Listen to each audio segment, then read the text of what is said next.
listening to the Agent Survival Guide podcast, a podcast for today's insurance agents. Informing, educating, empowering, improving the way you do business in an industry that's anything but static. In today's episode, we continue our focus on organization with field notes on digital calendars, written by Isabel Vitale. Recently, we have been working our way through a few different organizational tools that are helpful for insurance agents. We've talked about commission trackers, productivity tools, and appointment schedulers, just to name a few. Today, we are going one step further, encouraging you to set up a calendar that not only blocks off your appointments, but also any other meetings with downlines or uplines, other business obligations, and even personal conflicts like doctor's appointments. How much you sync your personal and business calendars is up to you. Some agents find it helpful to have everything in one calendar to avoid double booking themselves, especially if they have an irregular schedule or a lot of non-business responsibilities. It saves time cross-referencing between two calendars and ensures you don't book a client during the time you're supposed to take your child to the dentist. Other agents prefer distinct separation between work and home, even down to calendars.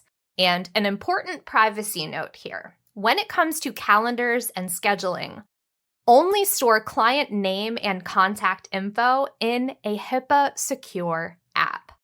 Not all of the calendars we talk about today are HIPAA compliant. In order for apps to be HIPAA compliant, you'll need to sign a business associate agreement with the parent company and adjust a few security settings to protect sensitive information.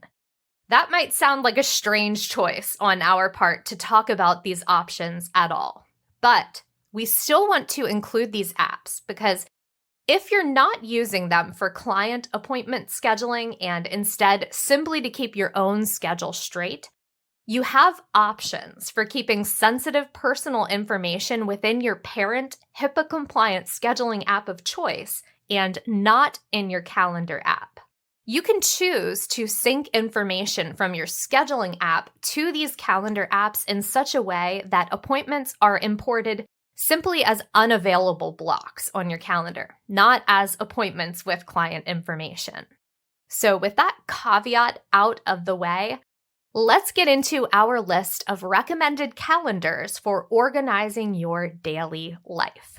We'll start out with Google. There are a couple features worth noting here. First and foremost, that this is a free option that you can share to sync with other third-party calendars like iCloud, Microsoft, and others. You can share calendars among team members, easily add calendar events from emails, and Google Calendar integrates with other Google productivity tools. Some things to think about. Premium features do cost more. There are minimal customization options, and because it's part of the Google suite of apps, there are very limited third-party integration options. Google Calendars is best for agents and agencies already utilizing Google Apps or those wanting a basic free option. Next on the list, Calendar in Microsoft Outlook.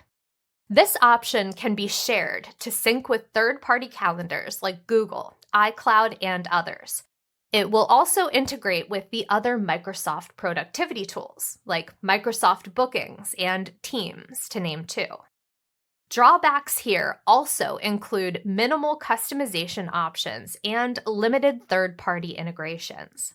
This option is best for agents or agencies already utilizing Microsoft apps.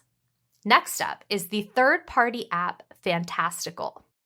This app has great reviews for its functionality and design. It natively syncs with Apple devices, so if you're an Apple user like me, that might be a factor in your choice. Both Google and Microsoft calendars can be shared with Fantastical, and then it also features built-in productivity tools like focus filters and task lists. Drawbacks include potential syncing issues and cost. Because this is a paid third-party app, it could get expensive over time, depending on the number of employees you have and the cost of other resources, like email. Fantastical is best for agents who utilize productivity tools and great for Apple device users. Morgen is another third-party app, which also has great reviews for functionality and design. It's available on a wide variety of operating systems. Morgen integrates with nearly every calendar provider. It also includes built-in productivity tools, like drag and drop to-dos and time blocking. Something to think about with Morgen. Like Fantastical, it's a paid app, and that means it could get expensive if you're also paying for other resources. Morgen is best for agents who are already utilizing productivity tools. Now, given my proclivity for all things Apple, you may be wondering where the iCloud calendar is on this list, especially since over 60% of smartphone users in the United States use iPhones. While the calendar that comes natively installed on your phone, whether that's an iPhone or Android, might be convenient for personal use, they just don't translate well to business use. Restricted third-party app integrations and overall limited features are just two drawbacks I will mention here today, but there are more that we could certainly get into.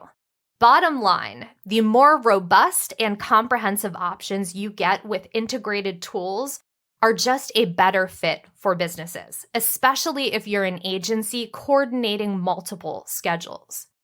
Calendar apps are great for all agencies and agents, especially those wanting to integrate multiple calendars and utilize productivity tools. To learn more about the tools we mentioned in today's episode, be sure to check out the episode notes. You'll find links there to learn more about what you heard today, more episodes like this one, and even more information about the field marketing organization that powers our show, Ritter Insurance Marketing. Thanks so much for listening. We will see you next episode. The Agent Survival Guide podcast is a production of Ritter Insurance Marketing, an integrity company. This episode was written by Isabel Vitale. Script proofing by Tina Lamoureux. Recording and production by me, Sarah Ruppel. Podcast design by Urban Rivera. Follow along with our show wherever you like to listen. Rate and review our show on Apple or Spotify.